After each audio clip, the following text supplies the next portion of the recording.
19h GMT sur Cherifla TV. Tout de suite, un nouveau point sur l'actualité nationale et africaine dont voici les principaux titres. Une personnalité de la communauté musulmane en la personne de Cheikh Harouna Sankaré a célébré son 36e anniversaire devant un parterre de sympathisants au stade du 26 mars de Bamako. Un événement heureux qui a coïncidé avec un jour saint ce vendredi 19 août. Qu'est-ce que le chiisme et quelles sont ses grandes orientations au Mali? C'est fondamentalement l'objet de la conférence de presse tenue ce samedi matin par l'association Ahlul Bayt à la maison du partenariat Angers-Bamako.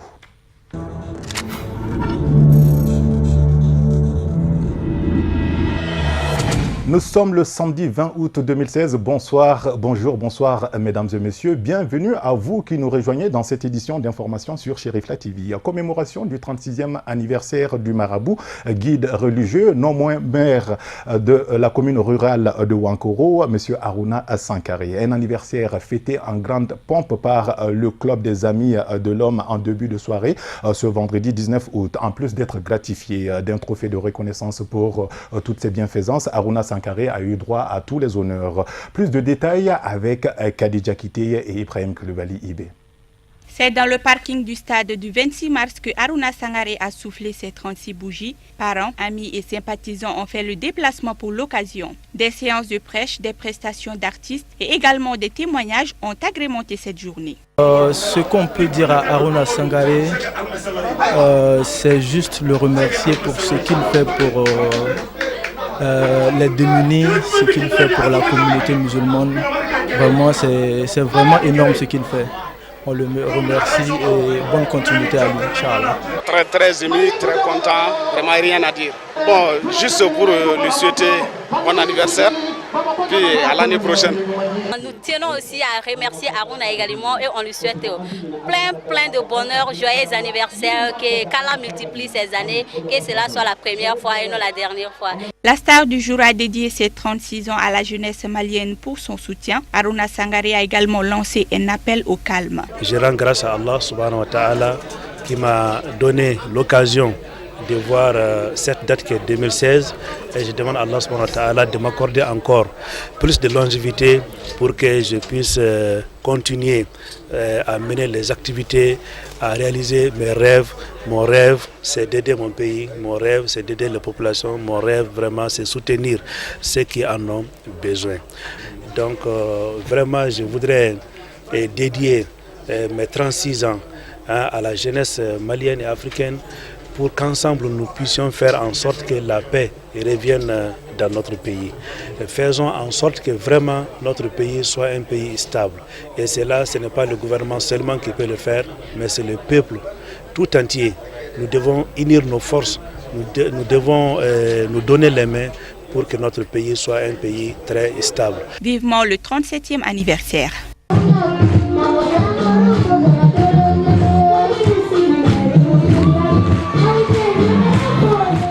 Voilà, joyeux anniversaire donc à M. Sankaré.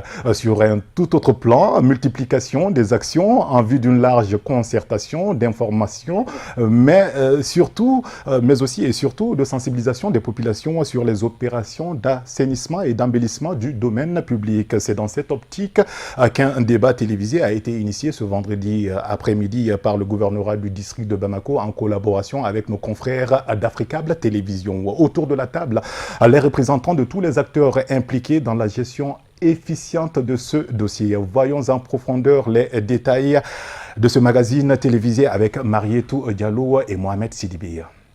Initié par Africable Télévision en collaboration avec le gouvernorat du district de Bamako, cette émission débat a réuni tous les acteurs impliqués dans l'assainissement et l'embellissement de la ville de Bamako. Une telle émission est faite pour que les gens comprennent davantage les avantages des opérations qui sont en cours.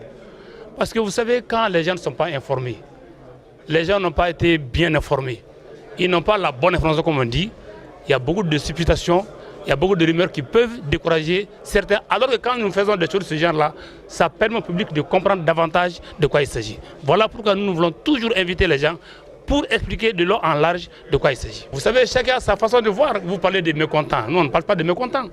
Dans la mesure où ce qui a été fait comme ça, nous l'avons fait dans les règles de l'art. Nous avons informé tout le monde à l'avance. Ce travail, ce n'est pas le travail du gouvernorat. Nous accompagnons les maires. Les maires ont pris tous les actes pour informer les gens.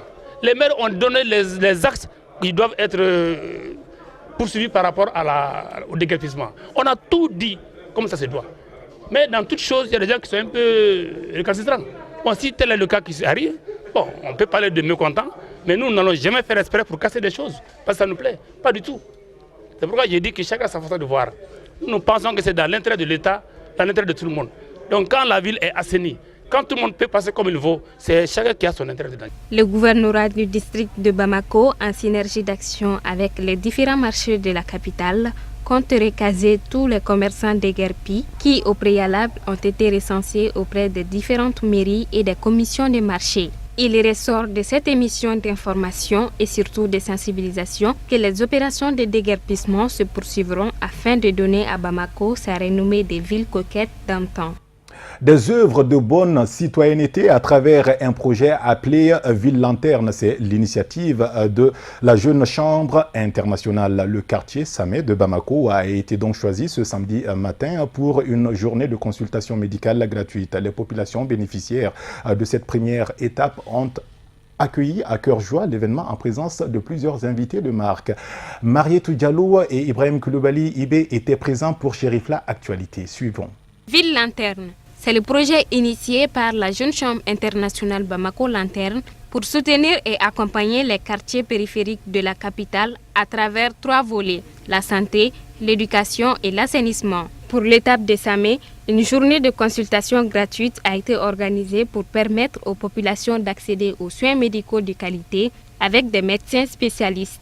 Je pense que l'initiative de la Jeune Chambre internationale est à saluer et je pense que beaucoup de gens devaient emboîter leur pas parce que souvent c'est pas facile d'avoir accès aux médecins, aux spécialistes, la santé même cause des problèmes.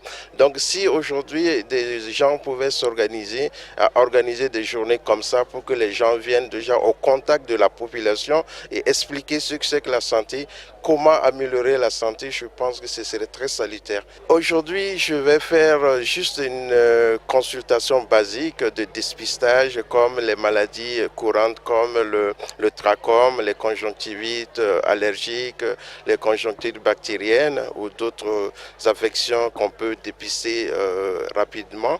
Et maintenant, en cas des cas plus compliqués, je pourrais les référer soit chez moi ou dans d'autres structures pour aller à des examens plus approfondis. Par ce projet, la JCE Bamako Lanterne a accompli une action sociale qui servira à sauver des vies humaines et contribuera à l'épanouissement de la communauté en général et celle de Samé en particulier. Nous avons initié ce projet pour soutenir et accompagner les quartiers périphériques de Bamako qui n'ont pas accès aux soins, surtout à travers les médecins de renommée nationale ou internationale. Voilà, pour faciliter leur accès aux soins médicaux, faciliter leur consultation gratuitement et couronné par des dons de médicaments. Nous avons 5 spécialistes et 4 médecins généralistes, donc au total 9 médecins. Je demande une forte mobilisation de la population pour venir se faire soigner ou se faire consulter à travers des médecins qui ont bien voulu nous accompagner gratuitement, qui ont donné de leur temps, de leurs moyens et de toute leur énergie pour accompagner ces projets. La Jeune Chambre internationale est une organisation mondiale à but non lucratif regroupant des jeunes de 18 à 40 ans qui s'activent pour le développement de la communauté. Bamako Lanterne entend pérenniser ce genre d'action, sachant que la personne humaine demeure la plus précieuse des richesses. Voyons à présent ce qui fait l'essentiel de l'actualité africaine, internationale, en bref et en images. Le commentaire est signé Oumar Kouyaté.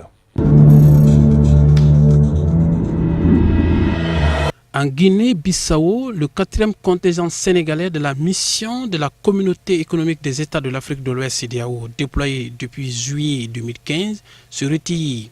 Le contingent sénégalais comprenant 205 hommes s'en va au moment où le pays est plongé dans une profonde crise politique, mais les autorités promettent qu'il n'y aura pas de vide. La CEDEAO a mis en place un programme de formation d'un contingent bissau-guinéen qui assurera la relève. Les forces de la CEDEAO s'en vont, nous allons assurer la relève, il ne se passera rien de grave, il y aura une alternative en homme pour nous permettre d'assurer la stabilité du pays, a déclaré le général Mamadou Touré, chef d'état-major adjoint des armées de Guinée-Bissau.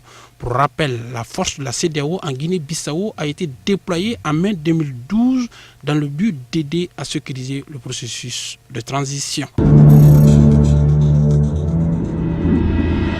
Au Gabon, les trois hommes Gueizouma, Dama, Casimir, Oyemba et Jamping ont décidé d'unir leurs forces à quelques jours du scrutin. Pour cela, 4 commissions ont été créées, une pour le scrutin, une pour l'organisation, la logistique et les meetings, une pour la communication et la dernière pour la diaspora. Les trois hommes ont prévu une série de meetings dans les provinces. Ils termineront par Libreville le 26 août prochain. Quelques candidats se plaignent de n'avoir pas été consultés pour intégrer les négociations ayant permis le retrait de Gueizouma Damba et Kassimi Oyemba de la course au fauteuil présidentiel au profit de Jamping. Les candidats accusés de rallier le président sortant Ali Bongo Ondiba, Gérard Ella Guema, a décidé vendredi de rompre le silence sur cette question. Il prône un rassemblement de candidats dits petits au sein d'une autre coalition.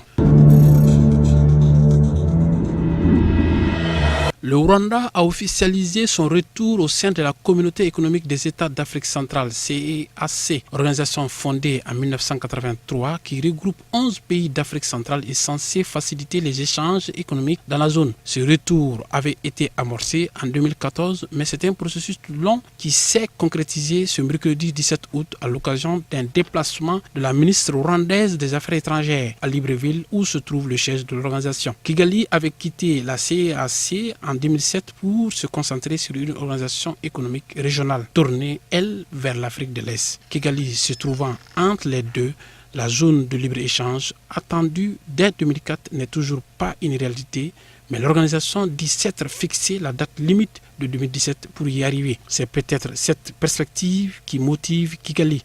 Le Rwanda, traditionnellement exportateur de biens de première nécessité, pourrait en être l'un des premiers bénéficiaires en voyant s'ouvrir devant lui un marché de 140 millions d'habitants.